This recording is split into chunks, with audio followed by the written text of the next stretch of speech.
জায়গাটার নাম কি? এটা চর বড়ঘাটি। চালু করো। আসসালামু আলাইকুম। আমরা চর বড়ভিটে অবস্থান করছি। এখানে আসার পর যে দৃশ্যটি আমাদেরকে আশা জাগালো সেটি হচ্ছে একটা মসজিদ দেখতে পাচ্ছি এবং মসজিদের নির্মাণাধীন কাজ চলছে, সাথে রয়েছে মাদ্রাসা এবং ছাত্রদের এখানকার যারা আছে শিশুদের তাদের শিক্ষার জন্য একটা প্রাইমারি স্কুল রয়েছে।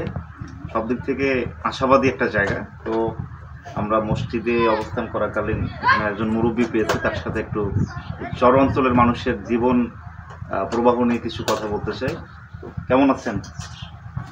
আলহামদুলিল্লাহ, আল্লাহ পাক খুব ভালো আছে। আপনার নামটা একটু যদি বলতেন আমাদের। আব্দুল্লাহ। তো এই চরের মানুষ সবাই কেমন আছেন? সবাই আছে, আল্লাহ পাক দিলে আর এই নতুন বাড়ি করছি আসি না, গাছ গাছরা নাই, তারপরেও আল্লাহ পাক যা আসছে এটাই এখন শুকরিয়া আদায় করে না, ভালোই আছে। আচ্ছা, আগে কোথায় ছিলেন আপনারা? আগে তো ছিলাম ওইখানে, এই যে কাশিটা দেখা যায় ওইখানে, ওটা ভাই জয়েন্ট আছে কারণ নদী সরকার। এখন নদী ভাঙার পরে কারণ ওই এলো আছে ওইদিকে, আমার বাড়িগুলো সব ভাঙা গেছে। ভাঙার পরে এই যে আমরা এই যে নতুন চরতে আসি বাড়ি করছি।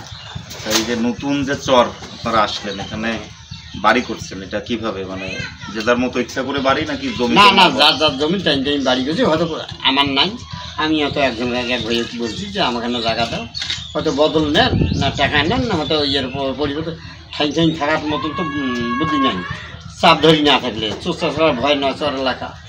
তারপরে বলছি জমি বদল দিয়ে আমি হয়তো এমনিও আছে কয়া মাথায় নিয়ে না, এইভাবে আর কি বাড়িতে আছে। এখন এই যে চর ভিটা বড় ভিটা, এটা তো নতুন চর মনে হয়? হ্যাঁ, এটা নতুন। আচ্ছা, আর এখানে যারা আছেন মানে পেশা কি মানুষগুলো? পেশা আবাদ কৃষি এখানে কমে হয়, আবাদ কৃষি কম হয়। যে পাটগুলো বসি সব কিছু করা যাচ্ছে, করা যাওয়ার পরে এখন মনে করেন এমনি তো কমে বসি, তারপরে শিলে করা যাবা নিচ্ছে রান চাচ্ছে, মাটি কম, পালা মাটি, মাছ শাক মারে, হয়তো গরু বাছুর পোষে, এই দিয়ে আল্লাহ পাক করে।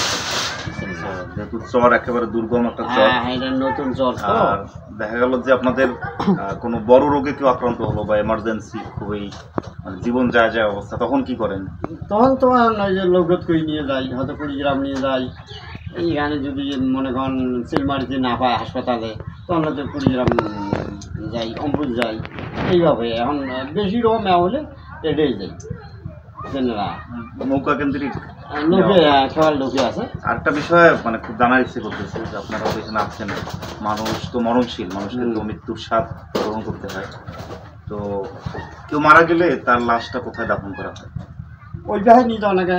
এখন নতুন চর, এখন তো ওই যে পাহাড় ভাঙনি ছিল, ভাঙনি শুরু হয়েছে, এই পাহাড় শুরু হয়েছে, এখানে নিচের জায়গা তার কটে মাটি দিই, ওই পারে নিয়ে যাই, হয়তো অন্য অন্য গোরস্থানের মধ্যে আলোচনা করি নিয়ে যাই। দেখতে পেলাম আমার আগে তো ওটা গোরস্থান বানাইছিলাম আল্লাহ, গোরস্থানেরও কেজিয়ার আমি আল্লাহ পাকে আসছি। তো যাই হোক, ওটা তো ভাঙি গেল, পরে মনে হয় 50-60 জন গড়ে আছেন, 50-60। আচ্ছা, আর একটা বিষয় দেখলাম যে এখানে একটা ঈদগাহ ময়দান, এটা কি নতুন করা হচ্ছে? হ্যাঁ, নতুন নেই না, এই মসজিদে তো লাগে ওই যায়।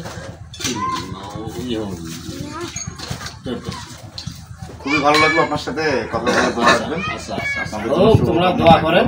আমরা কিন্তু এই যে এগুলো আমার বেশ কিছু লোকে ঘেন্না করে, বালতির মধ্যে না খাই কি করবো, উপায় তো জায়গা নেই, উপায় তো জায়গা নেই।